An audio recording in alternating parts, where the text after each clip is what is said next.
The Houston Rockets win streak continues. They finally pick up a win on the road despite Christian Wood and Kevin Porter Jr. both unfortunately going down and leaving the game early to not return in this one, but they were saved by the heroics of one Jae'Sean Tate. Roosh, who else are we talking about in today's episode? Garrison, Mathews, and Armoni Brooks, the Sniper Bros. Show some love to Daniel Theis and Josh Christopher, and discuss the issues with Eric Gordon and Danuel House. Coming up right here at Locked On Rockets. It's the Locked On Podcast Network, your team every day.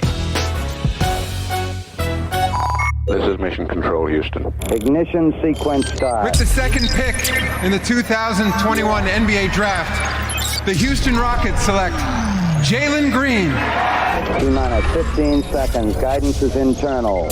I'm going to keep working. I'm going to keep getting better every day. I'm going to keep perfecting my craft. And every time I step on that floor, I'm coming. 6, 5, 4, 3, 2, 1.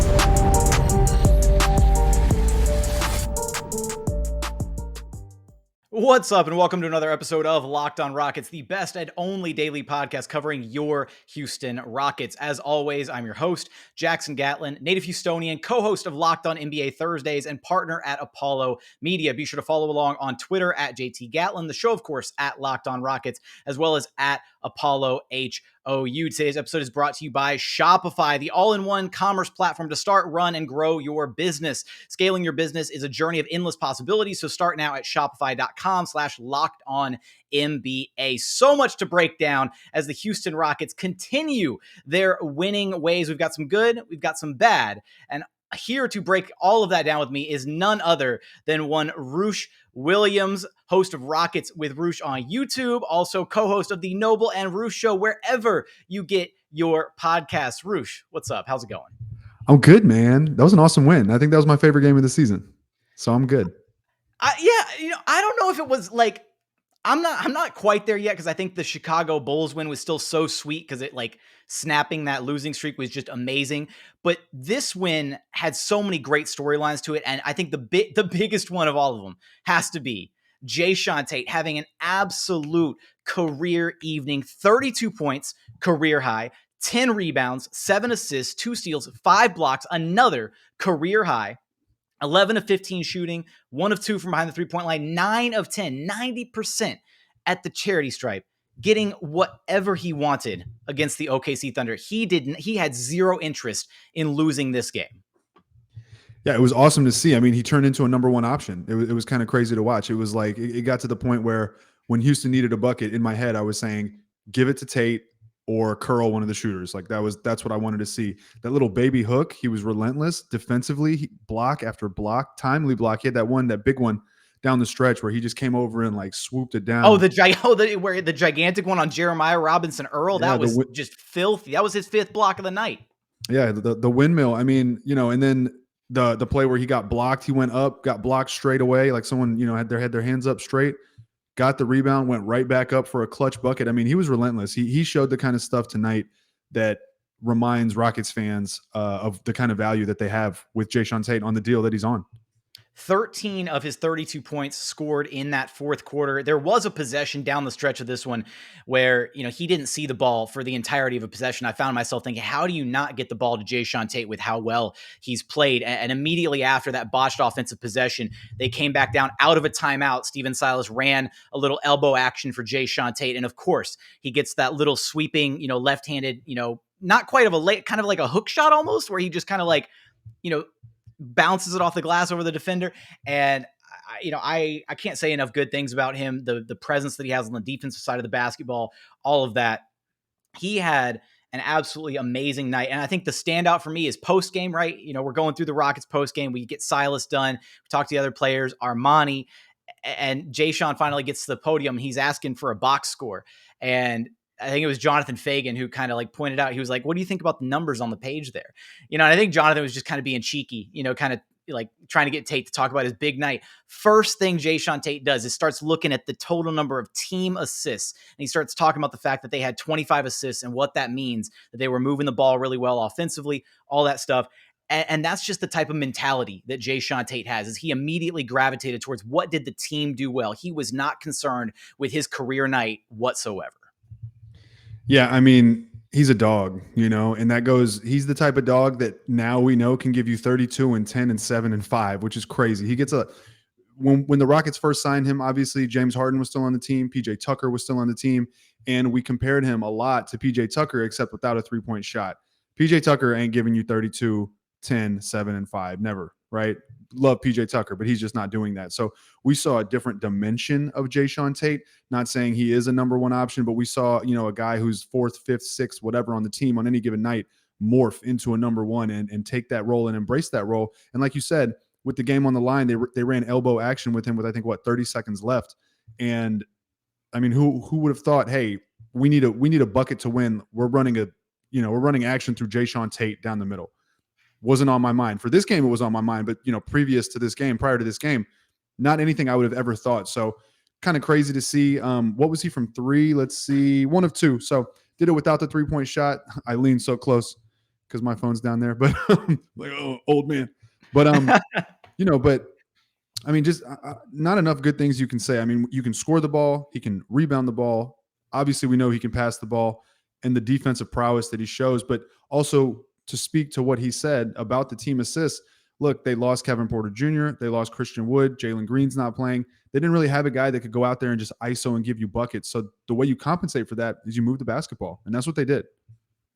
To your point about the comps between Jae'Sean Tate and PJ Tucker, I don't know who coined this, but somebody started calling on Rockets Twitter, somebody started calling Jae'Sean Tate PJ with a bag, and I thought that was like the most hilarious thing ever, because it's also kind of an insult to PJ Tucker. Like, I'm so sorry, but Roosh, how long do you think before we see not PJ? Wow, I'm stuck on PJ Tucker now. We don't talk about him on this podcast anymore. Not since he started throwing shade at the Rockets on IG. We don't discuss brother. Tucker anymore. Yeah, no. Some lames. All right.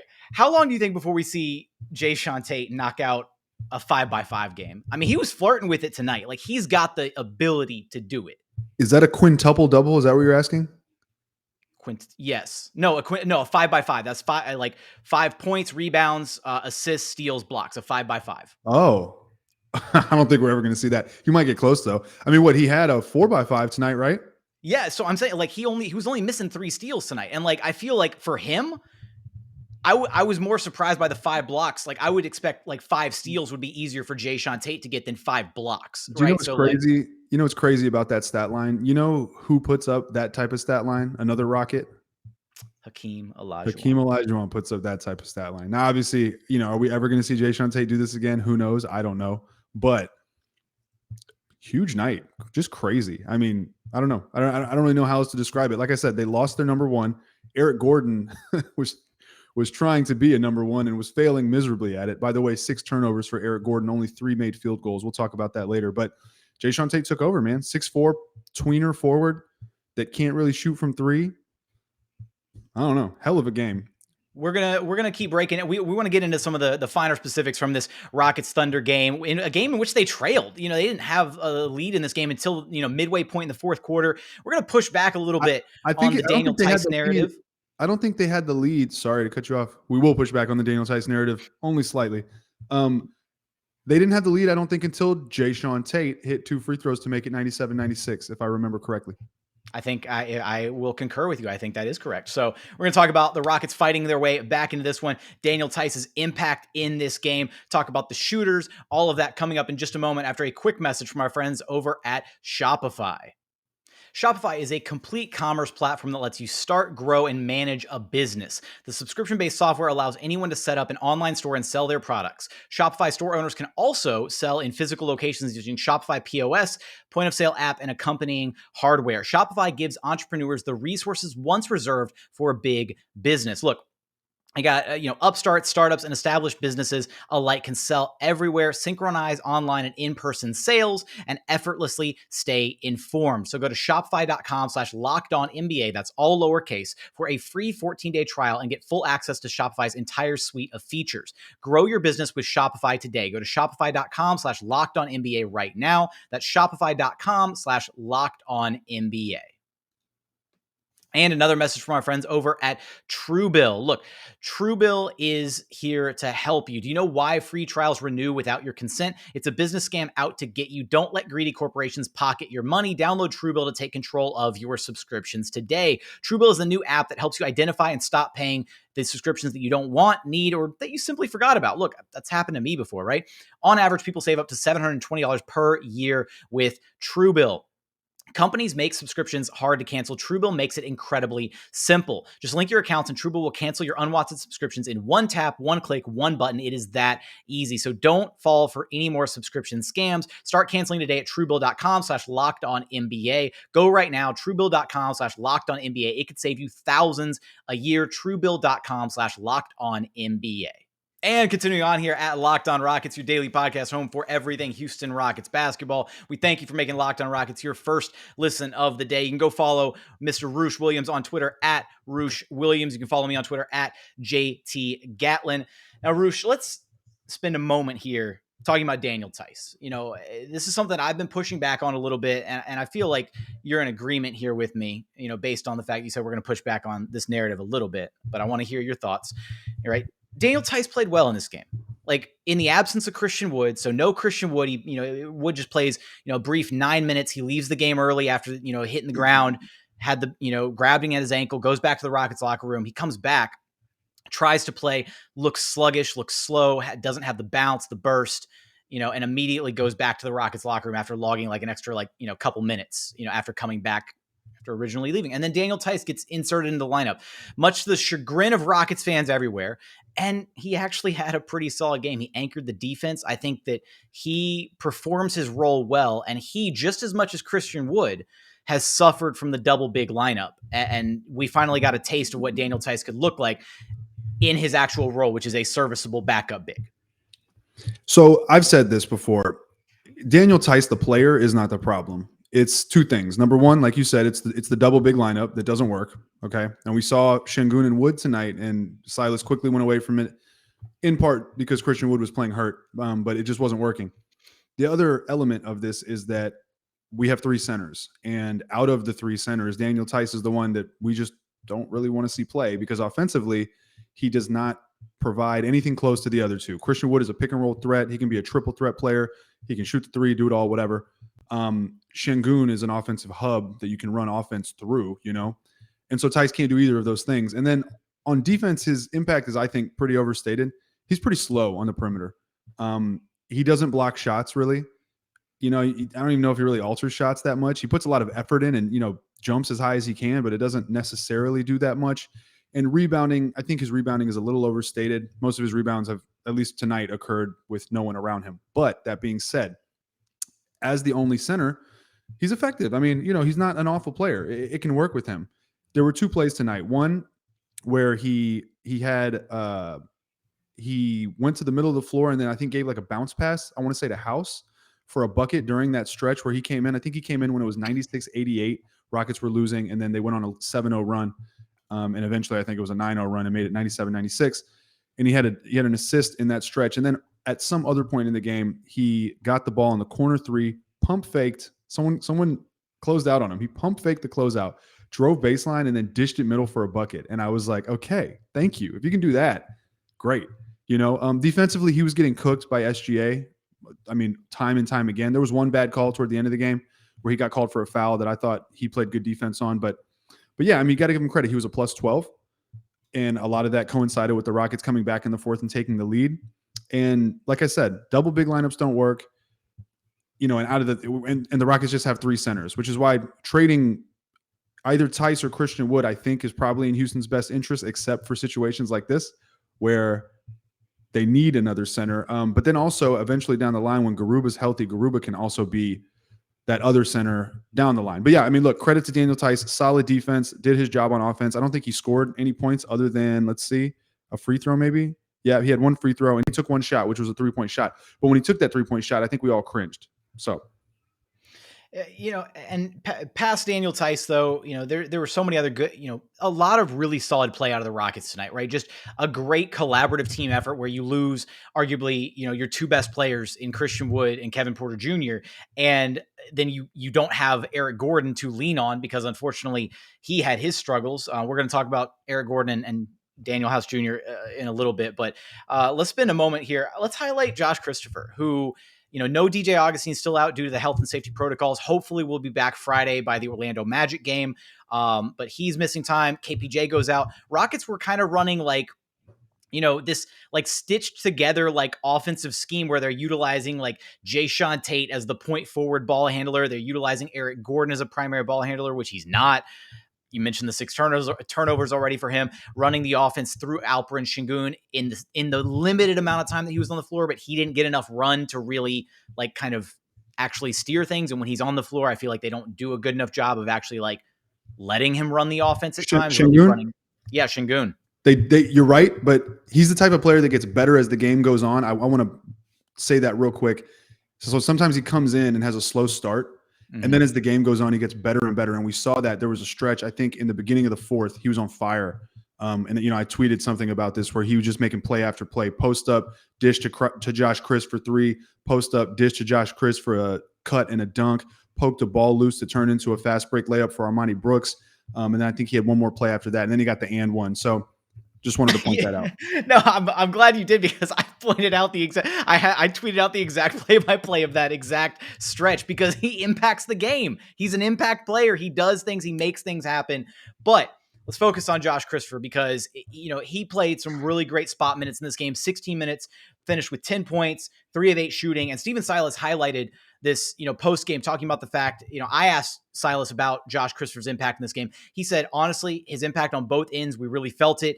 The buckets that he was getting were huge for the team. He was part of that energetic run that we had in the fourth.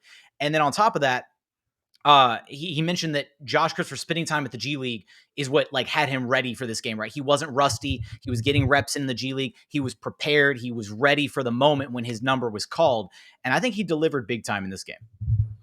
Yeah. I mean, this is the first time we saw him get real, game minutes, not blowout minutes at this level. I think he only got a few minutes in actual game situations prior to this, but this is the most minutes he played by far in actual game situations. 16 minutes, I think 3 of 8, 10 points, 5 boards, 1 assist, only 1 turnover. He struggled early with foul trouble. I think he got a poor whistle on a couple of those.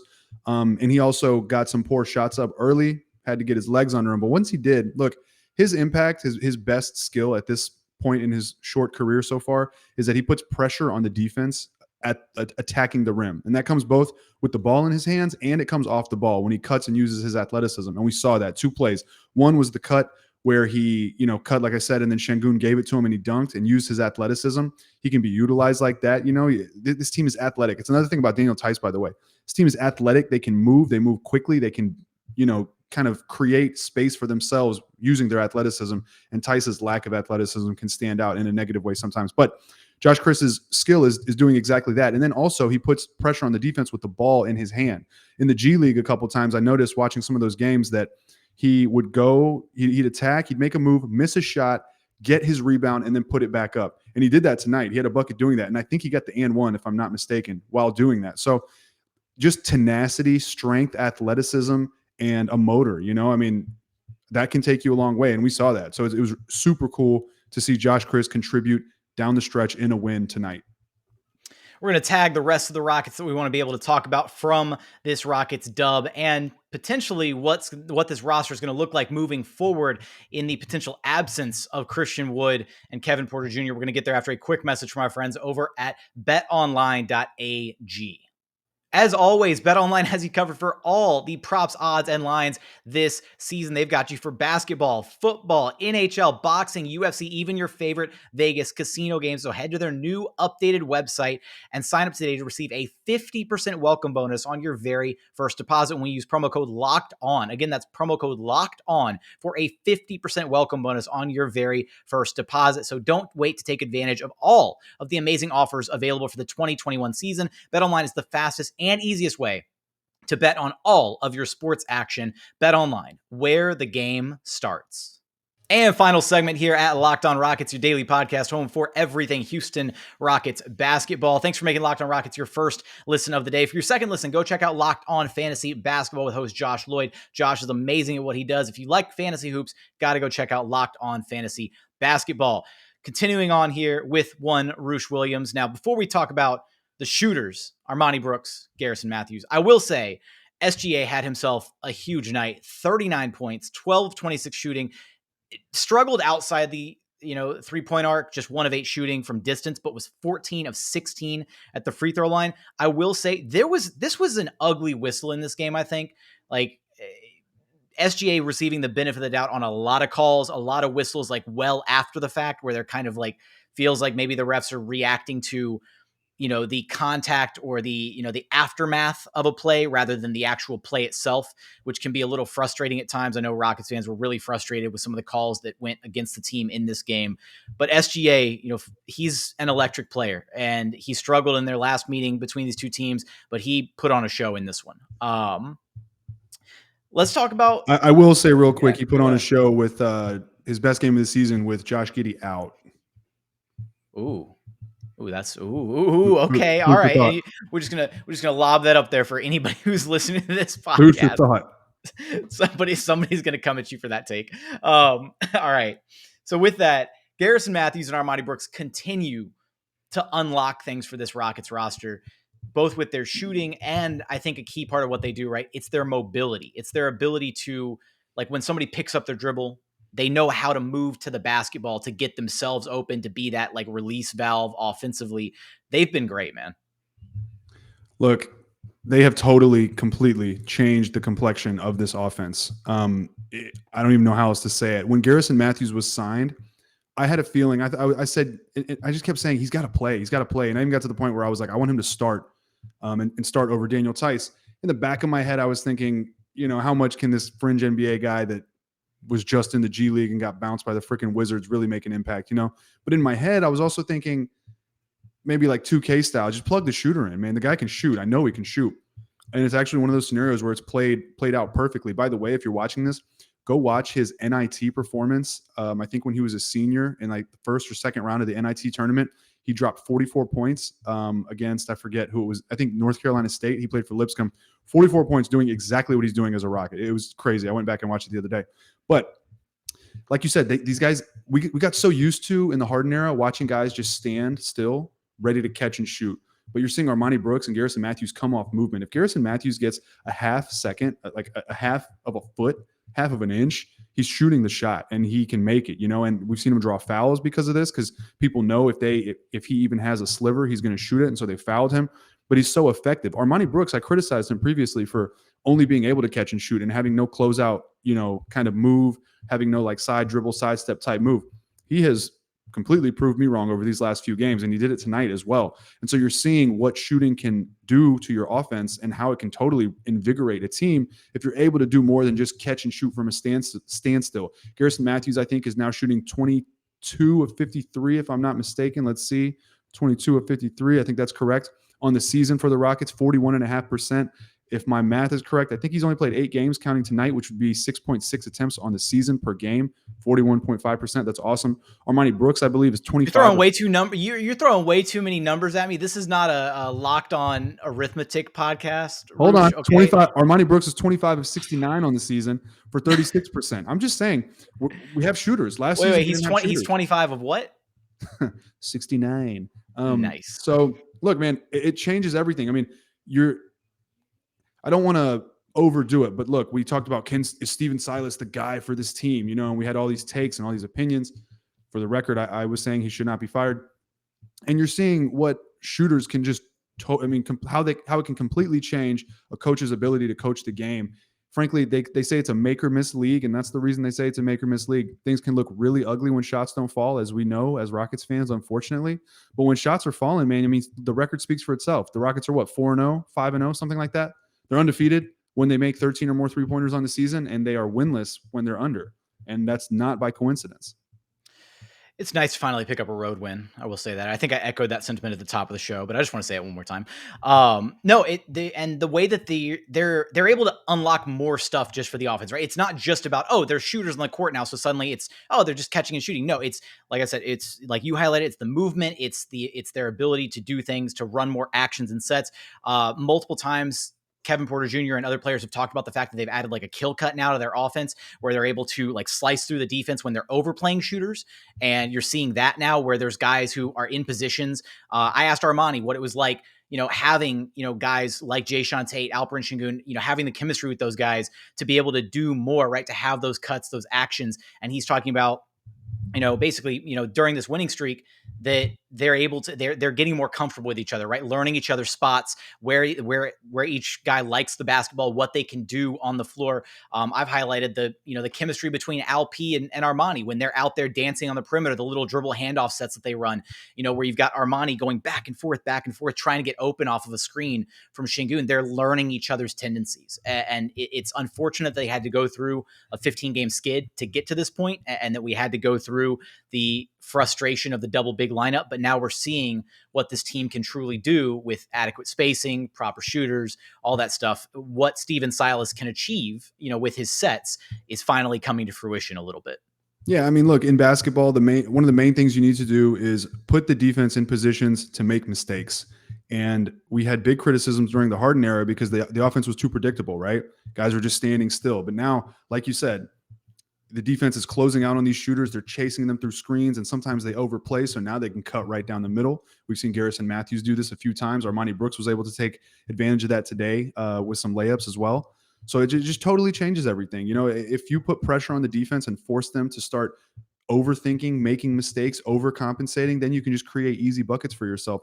And the Rockets don't get easy buckets, especially with Christian Wood out. So when you're able to just, scramble a defense just because you're running around and they're worried about you catching and shooting, now all of a sudden you have options. So, all right, we're going to tank the podcast numbers now. Danuel House Jr. finishes the night. What a team.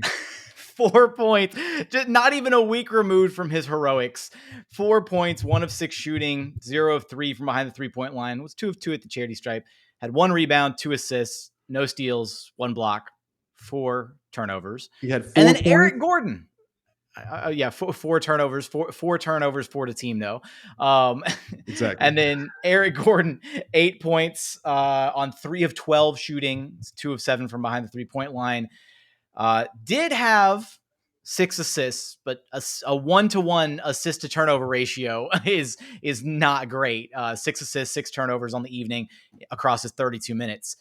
Those two guys, the supposed veterans for this Rockets team, did not deliver in this game. They absolutely struggled. And so I don't know which phase of the house cycle are we in now, because we were in the good phase for a couple games and now we're in whatever the next phase is, and it's not great. All I can tell you is no bows or arrows were shot this evening. But yeah, I mean, look, and tonight's just further proof about the vet narrative being overplayed, right? There were 2 of the worst players on the floor. House was the worst player on the floor, and Eric Gordon had stretches where he was just throwing the ball to the people sitting courtside,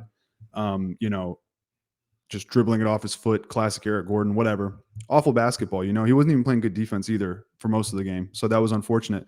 Eric Gordon playing point guard, I'd be okay if I never saw it again. It happens way too much. And I think that if we're going to still look to, have areas where we might be a little critical of Stephen Silas, it's a bit of an over-reliance, I think, at times to want to put the ball in EG's hands. Well, to be fair, tonight he didn't have a choice. No DJ Augustine, no Kevin Porter Jr., no Jalen Green, no John Wall. We can talk about that.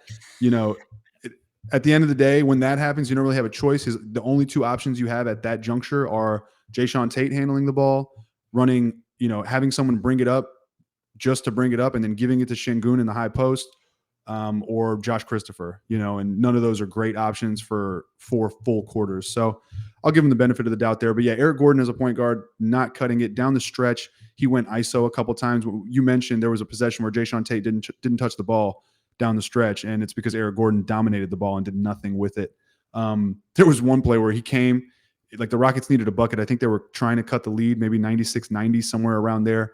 And he dribbled the ball up and almost walked right into like a 25-foot 3-point shot. and did the pump fake, and then almost tried to draw the pump fake foul that he was definitely not going to get, and then he passed it. But I saw people on Rockets Twitter saying, "Did he almost shoot that?" And I just laughed because I was like, "Yeah, he almost did." But yeah, Eric Gordon did no one any favors tonight, and Danuel House was awful. I don't know what phase of the cycle we're in. I want to root for Danuel House. He's a native Houstonian. We've had good times with him. Seeing him do what he did in the Bulls game was like nostalgic. I enjoyed it. So it just sucks when he sucks, but he sucked. And that's kind of what that was. Before we don't get to this dude, I also want to highlight KJ Martin. I was going to say, we've got to talk about KJ before we wrap this thing up, because he's had a stretch of some unfortunate games where he hasn't really been able to put the ball in the basket. And to see him deliver a 12-point, 6 of 8 shooting performance in this one, it felt great. And he had a couple high flying highlights in this game, and it's always great seeing KJ Martin just sky over the defense to the point where that dunk was crazy. He's a momentum energy player. So like I said, with Şengün and Josh Christou, some of these guys are going to start, especially the young guys, right? They're going to start slow. But if you treat it like a college coach and you just pull them immediately, like KJ Martin was playing bad basketball in the first half. For the beginning of the first half, he had some bad plays, had some turnovers, But then when you let him catch his rhythm, you see what he can do and how he can contribute. His touch around the basket is extremely underrated. He's really good at finishing around the basket with like a little baby hook. The baby hooks are incredible. And then the plays where he just like elevates above the defense to where he's almost like, he's not even like laying the ball up into the basket. He's like just scooping it into the basket almost, because he's like right there. It's great. There's a movie that came out around the time you were born. Oh, Lord. Don't age me on my own podcast. Called The Sixth Man. And it starred Marlon Wayans. Premise of the movie is that his brother, two brothers playing for the Washington Huskies, one of them dies. He catches an alley-oop and dunks it, and then falls on his back mid-game and dies, which is kind of sinister when you think about it. But then the spirit of the brother comes back and like starts helping them win games and stuff. Anyways, and there are moments where like he'll just like pick a player up. The angel of the brother will pick a player up and just guide him into the basket, and he just like rises and finishes. And that's what KJ Martin reminds me of sometimes. He just glides and just like drops it in. There's nothing you can do about it. Go watch that movie. It's a classic. It's a classic, stupid 90s movie. I'm putting it on my to-do list. I will go watch that movie just for you. Now, we're going to leave you with a thought. And we're just going to leave you with the thought, because I'm not going to hit you with anything, and I'm going to prevent Roosh from hitting you with anything. But here's the thought. For you watching this show, listening to the show, wherever, if Kevin Porter Jr. is out for some extended time, does that make it easier, or does it expedite the decision for the Houston Rockets to potentially bring one Jonathan Hildred-Wall back into the fold? That's what we're going to leave you with, to sit on, to think about, to ruminate on. But Roosh, let everybody know where they can track you down at. Let everybody know where your content is at. I can't answer that and give my thoughts on it. You can answer it very, very briefly. If you can give me a very succincct, almost, and you got to tease. You got to tease. Like start the clock at 60 seconds. Let me see what I can get out. Go.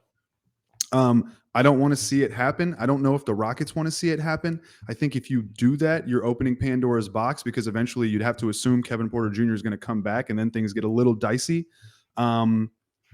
Also, in addition to that, I don't think anyone really wants to see it happen. Okay, I guess I'll leave it there. I don't want to go too far off the deep end. I just think that if you bring John Wall, here's what I was going to say. The Rockets are winning right now. So on one hand, you don't want to do it. On the other hand, maybe you need the tank commander back. So man, you went all over the place in that one. All right, you know what? That's fair. That's where we're cutting it, though. Let everybody know where to track you down at. ROOSH Williams, Roosh Williams. Follow me on Twitter. Go to anywhere you get your podcast. Type in the Noble and Roosh Show. It's an NBA podcast. We just interviewed James Worthy, Los Angeles Lakers legend, and Miles Turner of the Indiana Pacers. And then go to YouTube and also type in Rockets with Roosh and subscribe. I'm going to continue to be putting episodes out where I talk about the Rockets and give my musings and ruminations. So yeah, man, check me out.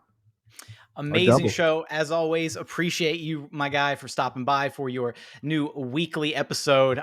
It's been real. We actually crushed it on time this time. So thank you. I appreciate that. There you go. See, I can look like the great Lil Flip said, I can do that. So All right. That's going to do it for this episode. As always, appreciate you checking out the show. Hopefully you enjoyed our breakdown of the Rockets OKC game. Again, Rockets walking away 114-110. They're now fifth win in a row. There we go. I'm losing my track at the end of the show. Wherever you check out the show at, we sincerely appreciate it. Apple, Spotify, Google, the brand new Odyssey app. Also available on YouTube. Go like, comment, subscribe, all that good stuff. But thank you, as always, for watching. Thank you so much for listening. And we look forward to having you back right here at Locked On Rockets, your daily podcast home for everything Houston Rockets basketball.